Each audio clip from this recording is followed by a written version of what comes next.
A medida da santidade.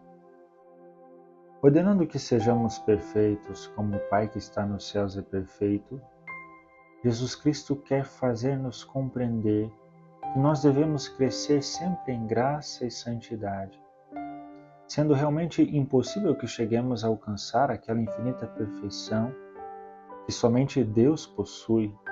O apóstolo São Paulo nos diz também claramente: operando retamente na caridade, cresçamos continuamente naquele que é nossa cabeça, Jesus Cristo. De fato, a caridade, como nos assegurava o mesmo apóstolo, é o vínculo, ou seja, a essência da perfeição. Isto nos recorda Dom Marello dizendo com feliz expressão: a caridade é o compêndio da santidade. Bastará, portanto, para possuir a perfeição, sermos perfeitos na caridade. Isto explica amplamente Santo Tomás quando diz: a perfeição, então, importa uma certa universalidade, pois perfeito se diz daquilo a que nada falta. Ora, uma tal perfeição da caridade é possível nesta vida, enquanto vem excluído do afeto da alma tudo aquilo que impede tal afeto de voltar-se inteiramente para Deus. É-nos talvez imposta uma tal perfeição? Sim, certamente, se não como algo a realizar-se imediatamente neste mundo, ao menos como o fim ao qual devemos tender incessantemente com todas as nossas forças. De fato, Santo Agostinho pergunta justamente: por que não nos deveria ser imposta uma tal perfeição, embora nesta vida ninguém a possua? E Dom Marello exprime vivamente a obrigação que todos temos de tender a uma tal perfeição, dizendo: nós devemos ser toda a caridade.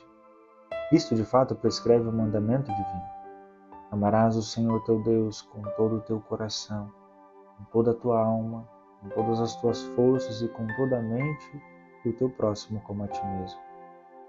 Portanto, a medida do amor é amar sem medida, sem nenhum limite, como declara Santo Tomás. O amor de Deus e do próximo não ocorre sob o preceito segundo alguma medida ou algum limite. Isto porque o fim do preceito é a caridade, como diz o apóstolo. Ora, não há nenhuma medida no fim, mas somente nos meios para alcançar o fim. Assim, o médico não põe nenhum limite à saúde que quer procurar, mas somente a medicina que usa para sanar. Por isso, com razão, Dom Marello nos exorta a avançar sempre no caminho do bem, aspirando a uma perfeição sempre maior. É necessário sempre se esforçar em progredir, diz ele, impelindo para a frente a nossa pobre natureza. E não só aqueles que estão ainda no princípio, mas também aqueles que estão adiantados na virtude devem esforçar-se para progredir continuamente. Procuremos, recomenda ele, progredir sempre, e mesmo que já fôssemos santos, façamo-nos mais santos ainda.